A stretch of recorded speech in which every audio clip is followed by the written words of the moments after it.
Hello everyone, this is Serath. Welcome back to the channel. So now we are going to begin with the new chapter arithmetic progression. तो सबसे पहले कि arithmetic progression होता क्या है, तो देखो एन अर्थमेटिक प्रोग्रेशन और अर्थमेटिक सीक्वेंस। तो अर्थमेटिक प्रोग्रेशन को ही अर्थमेटिक सीक्वेंस कहते हैं। And is a sequence of number. Sequence का मतलब अगर कोई भी चीज़ पैटर्न में चल रही हो या फिर लाइन वाइज चल रही हो तो उसे हम सीक्वेंस बोलते हैं। Sequence of number such that the difference between the consecutive term. Consecutive term कौन सी होती हैं, जैसे 4, 6, 8, 9, 4 के बाद 6, 6 के बाद 8, 8 के बाद 9। तो यानी ये कॉन्जिक्यूटिव टर्म्स हैं। And such that the difference between the consecutive term, and इनके बीच का जो डिफरेंस होगा इज कांस्टेंट, तो वो सेम होगा यानी कांस्टेंट होगा। तो अगर कॉन्जिक्यूटिव टर्म्स का जो डिफरेंस होगा यानी ये जो टर्म्स होंगी इनके बीच का जो डिफरेंस होगा अगर वो सेम होगा तो उसे हम एपी बोलेंगे। तो इसे हम एक एग्जांपल से समझेंगे। जैसे हमारे पास है एग्जांपल 4, 8, 12, 16, 20 एंड 24, यानी ये 4 का टेबल है। अगर हम 8 में से 4 को माइनस करेंगे तो 4 आएगा। 12 में से 8 को माइनस करेंगे तब भी 4 आएगा। 16 में से 12 को माइनस करेंगे तो 4 आएगा। 20 में से 16 को करेंगे तो 4 आएगा। 24 में से 20 को करेंगे तो 4 आएगा। यानी हमने क्या नोटिस किया कि ये जो टर्म्स हैं इनके बीच का जो डिफरेंस है वो सेम है यानी 4 है। तो अगर इनके बीच का डिफरेंस सेम है, 4 है, तो हम कह सकते हैं कि ये एक एपी है। एपी हम अर्थमेटिक प्रोग्रेशन को ही कहते हैं। सो हम बोल सकते हैं कि अगर इनके बीच का डिफरेंस सेम है तो ये एक एपी है। तो अब आप देखो कि 4 यहाँ पर भी है, यहाँ पर भी है, यहाँ पर एंड यहाँ पर, यानी ये 4 यहाँ पे कॉमन है और ये 4 हमारा डिफरेंस भी है। इन टर्म्स के बीच का डिफरेंस 4 है एंड ये कॉमन चल रहा है, तो हम कह सकते हैं कि ये इनके बीच का कॉमन डिफरेंस है। एंड हम कॉमन डिफरेंस को किससे डिनोट करते हैं, हम कॉमन डिफरेंस को डिनोट करेंगे डी से। सो इसे हम डिनोट करते हैं डी से।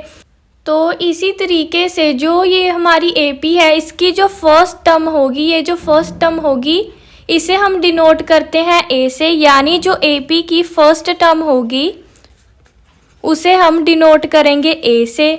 सो यानी यहाँ पे जो ए है वो क्या है, हमारा 4 है, ये हमारी फर्स्ट टर्म है इस एपी की, तो इसे हम डिनोट करेंगे ए से।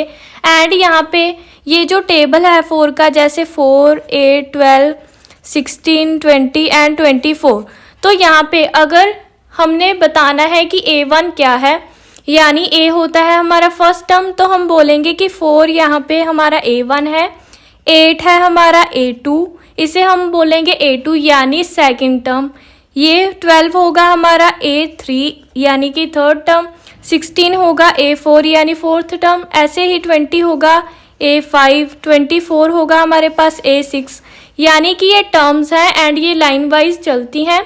ये first term, second term, third term and इसे हम डिनोट करते हैं A1, A2, A3, A4 and so on. सो इसी तरीके से हम इसे लिखते हैं।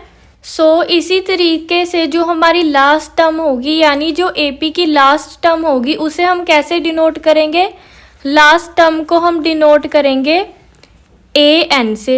सो जो लास्ट टर्म होगी उसे हम AN से डिनोट करेंगे, फर्स्ट टर्म को A से डिनोट करेंगे, कॉमन डिफरेंस को D से डिनोट करेंगे। सो ये आपको याद रखना है। तो नेक्स्ट है हमारे पास the general form of an AP. तो एपी की एक फॉर्म होती है, वो क्या होती है, पहली टर्म को हम बोलेंगे A, सेकेंड टर्म को हम लिखेंगे A+D, थर्ड टर्म होगी हमारे पास A+2D, फोर्थ टर्म होगी हमारे पास A+3D। सो ये एपी की फॉर्म होती है। तो इसे कैसे समझेंगे, एक एग्जांपल से। सो अभी हम एक एपी ले लेते हैं, जैसे हम 2 के टेबल को ले लेते हैं। सो ये हो गया 2, 4, 6, 8 एंड 10 एंड सो ऑन। सो ये बेसिकली 2 का टेबल है। तो आपको पता है कि 2 के टेबल में जो उनके बीच का जो डिफरेंस होगा वो 2 होगा। सो यानी ये जो एपी है इनके बीच का डिफरेंस 2 है। सो हम डिनोट कैसे करते हैं, कॉमन डिफरेंस को हम डिनोट करते हैं डी से, जो कि है हमारा यहाँ पे 2, इनके बीच का डिफरेंस हमारा 2 है। एंड यहाँ पे फर्स्ट टर्म क्या है हमारी 2, सो हम फर्स्ट टर्म को किससे डिनोट करते हैं a से। एंड यहाँ पे फर्स्ट टर्म क्या है हमारे पास 2, सो यानी कॉमन डिफरेंस हमारे पास 2 है, a भी हमारे पास 2 है। सो यहाँ पे हमें पता है कि जो हमारी फर्स्ट टर्म है वो 2 है। अगर हमने सेकंड टर्म को पता लगाना है कि कौन सी है, सो सेकंड टर्म के लिए हमारे पास ये फॉर्म होती है, कौन सी, a प्लस डी, ये हमारे पास सेकंड टर्म के लिए होती है।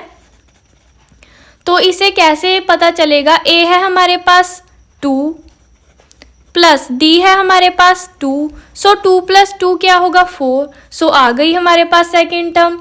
इसी तरीके से थर्ड टर्म के लिए हम यूज़ करते हैं a plus 2d, so a plus 2d, सो ये कैसे बनेगा, a है हमारे पास 2 प्लस 2 एंड d है हमारे पास 2, सो 2 प्लस 2 2 ज़ा 4 हो गया एंड 4 प्लस 2 हमारे पास 6 हो गया, तो ये आ गई हमारे पास थर्ड टर्म।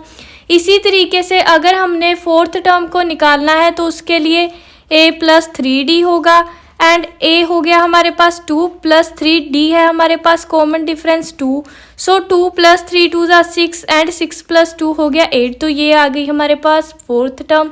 सो यानी कि ये जो AP की जनरल फॉर्म होती है इसे हम बोलते हैं first term, second, third and fourth term. So इसे हम याद कैसे रखेंगे, जैसे हमने यहाँ पे थर्ड टर्म के लिए निकालना है, सो थर्ड टर्म के लिए हमारे पास होगा a प्लस 2d। अगर हमने थर्ड टर्म के लिए निकालना है तो उससे एक कम, यानी यहाँ पे हम 2 लेंगे। इसी तरीके से अगर हमने फोर्थ टर्म के लिए निकालना है तो उससे एक कम लेंगे, यानी a प्लस 3d हो जाएगा। आप ऐसे याद रख सकते हो इजीली से। अगर हमने फिफ्थ टर्म के लिए निकालना है तो आप क्या करोगे, एक कम कर दोगे, यानी a प्लस 4d हो जाएगा। ऐसे ही सिक्स्थ टर्म के लिए निकालना है तो a प्लस इससे एक कम लेंगे तो 5d हो जाएगा। सो इसी तरीके से आप इसे इजीली याद कर सकते हो। तो चलो ये तो हमें पता चल गया कि अगर थर्ड टर्म के लिए पूछा है तो उससे एक कम कर देंगे 2 आ जाएगा, फोर्थ के लिए होगा तो एक कम कर देंगे 3 हो जाएगा, फिफ्थ के लिए 4 हो जाएगा, सिक्स्थ के लिए 5 हो जाएगा। सो अगर हमें पता लगाना है कि लास्ट टर्म के लिए हम क्या यूज़ करेंगे तो उसके लिए भी हमारे पास एक फॉर्मूला होता है। हमें पता है कि हम लास्ट टर्म को किससे डिनोट करते हैं, लास्ट टर्म को हम an से डिनोट करते हैं। अगर हमने इसकी भी टर्म को निकालना है तो क्या करेंगे, जैसे हम इसमें करते थे a plus and last term के लिए क्या करेंगे, लास्ट टर्म तो हमें पता नहीं कि कौन सी है। अब हम क्या करेंगे, जो हमारी लास्ट टर्म होगी, लास्ट टर्म को हम n मान लेंगे कि ये हमारी लास्ट टर्म है एंड n में से हम 1 को माइनस कर देंगे। जैसे इसमें से हम 1 को माइनस करते थे, इसी तरीके से जो लास्ट टर्म n होगी उसमें से हम 1 को माइनस कर देंगे एंड साथ में जैसे हम यहाँ पे d लगाते थे वैसे d। सो यानी ये हो गई हमारी nth टर्म की फॉर्म। बस जैसे हम इसमें एक एक कम करते जाते थे उसी तरीके से अगर हमने लास्ट टर्म को निकालना है तो यानी कि लास्ट टर्म होगी हमारी n, तो उसमें से हमने 1 को माइनस कर दिया। जैसे हम यहाँ पर भी 1 को माइनस करते थे उसी तरीके से ये फॉर्मूला भी रेडी हो गया। तो अब हम जान लेते हैं कि ये जो फॉर्मूला है इसका यूज़ कहाँ पर होगा। कभी कभार क्या होगा, हमें फर्स्ट टर्म गिवन होगी, कॉमन डिफरेंस गिवन होगा, हमें बोला होगा कि लास्ट टर्म बताओ यानी an निकालो, तो उसके लिए ये फॉर्मूला यूज़ होगा। कभी कभी हमें लास्ट टर्म गिवन होगी, कॉमन डिफरेंस गिवन होगा एंड हमें बोला होगा कि फर्स्ट टर्म निकालो, तब भी यही फॉर्मूला यूज़ होगा। सो इसी तरीके से इस फॉर्मूले का यूज़ होगा इस चैप्टर में। तो अब हम जानेंगे कि SN क्या होता है, the sum of first n terms. So इसका क्या मतलब है, अगर जैसे कोई AP है हमारे पास 2 4 6 8 10 12 एंड सो ऑन, तो ये हमारे पास AP है। अगर मैं इसका सम निकालना चाहूँ जैसे 2 + 4 + 6 + 8 + 10 एंड सो ऑन, तो ये जो कैलकुलेशन होगी इसकी तो बहुत ज़्यादा लंबी चली जाएगी। तो इस कैलकुलेशन को इजी करने के लिए, इनके सम को निकालने के लिए हमारे पास 2 फॉर्मूलाज होते हैं। तो ये हमारा फर्स्ट फॉर्मूला हो गया, ये हमारा सेकंड फॉर्मूला होगा। सो ये जो हमारा फर्स्ट फॉर्मूला है इसमें n क्या होगा। मान लो जैसे कि उन्होंने बोला है कि AP में जो फर्स्ट 20 टर्म्स होंगी उनका सम निकालो, यानी जो AP में फर्स्ट 20 टर्म्स होंगी उनमें से जो 20 होगा, उन्होंने बोला है कि फर्स्ट 20 का जो टर्म्स हैं उनका सम निकालो, यानी S20 निकालो। तो यहाँ पे n है जो हमारा 20 होगा, जितना उन्होंने बोला है कि इसका निकालो उतना हमारा n होगा। सो यहाँ पे Sn हो जाएगा हमारा 20, यहाँ पे भी हमारा n20 हो जाएगा, यहाँ पे 2 हो जाएगा। a हमारी फर्स्ट टर्म, n यहाँ पे फिर से 20 -1 एंड d हमारा कॉमन डिफरेंस। सो ऐसे हम निकालेंगे सम। सो अगर मान लो हमारे पास डायरेक्ट ही लास्ट टर्म गिवन है, तब हम ये वाला फॉर्मूला यूज़ करेंगे। सो ये जो टर्म्स हैं उनके सम के लिए हमारे पास ये फॉर्मूलाज होते हैं। सो ये था हमारा introduction of 5th chapter arithmetic progression. Now we will move to the exercise 5.1।